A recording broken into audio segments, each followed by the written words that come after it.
You've obviously, Angela, done a lot of work through this, and I just wonder, in terms of yourself and finding your own recipe for balance, and you and because you're working and you're traveling and all that sort of stuff.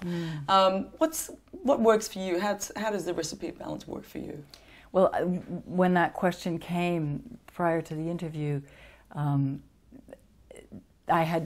split it into two more questions, in as much as what is balance for me in the entirety of my life, and what is balance to me on a moment-to-moment basis, like day to day, because I treat them very, very differently. And this question of balance came to me in 1996. The only reason why I remember is because I had a friend and she said, "I'm just trying to get some balance in my life." And I looked at her and was like, "Oh, yeah, maybe I should think about that." So it's been something always in the back of my mind, like, what is this sense of balance? So for me, I see my life like, I'm in a music studio. They've got those ledges, or those things that you push forward to make a beautiful piece of music.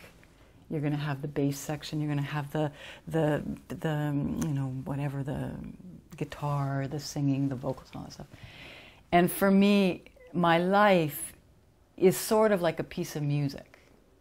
And I like to, I've got activities, and like whether it's meditation, my physical fitness, what I eat, the friends I hang out with, silence. I have all these component parts. I have a whole list of 8 that I suggest to clients. These are the 8 things on a day-to-day basis will keep you balanced. Water, drinking water every day, 10 minutes of exercise, talking to somebody, right? Music every day, meditation, sleep. So they're really, but we've lost our common sense. Yeah, because they're good basic things. Right. Yeah. But it's like when I see a client and they're all friends, he's like, "When was the last time you ate? Did you eat today?" "Oh, well, I was in such a hurry, I had a bar, no. Or, "When was the last time you had a chat with somebody, or played some music, or had some silence?"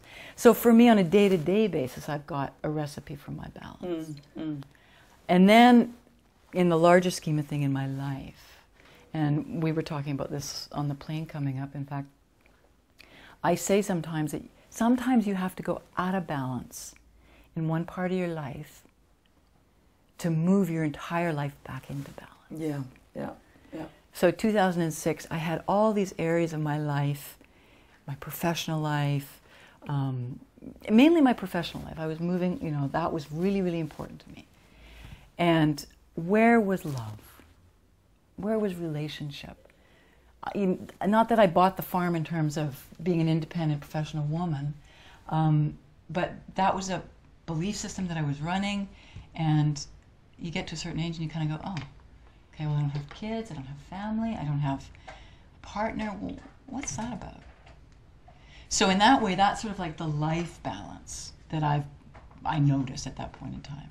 I like that, because like I said, you've got a bit of a broader perspective. Yeah. But then you get there by actually dealing with and understanding and appreciating that all those other little things That's are really right. important to get to. That's right. It's like the devil's in the details. Yeah. And you deal with the details, and then the big picture kind of, Yeah. it starts appearing, though. Like you start noticing, I need this in my life. I need more intellectual stimulation, or I need more deep friendships, or I need a spirit connection. Like, what is this talk about God or the divine? I see it in, people are talking about, what is that? I need to find that out. Yeah. So these are bigger areas that people need to find their balance. So love was lacking, and I threw my arms open to the divine, and I said, "Take me where you will." And I was thinking professionally, it's gonna take me India, Africa, to do deeper spiritual work with people. And it was about love. And that's how I ended up in Australia, right? And it was love that brought me here. And for the first few years, I was like, I had to change my marital status. I changed my country. I didn't change my name, but just about everything else changed. And I was going, I don't get it. This isn't who I think I am. What do I do with this? What do I do with this? And what was happening is I was writing the balance for a much bigger picture, if that makes sense. Yeah. You know, for people who want to change their lives, right? You sometimes have to go out of balance to find balance. to find a higher level of balance. Yeah. It's good. Yeah.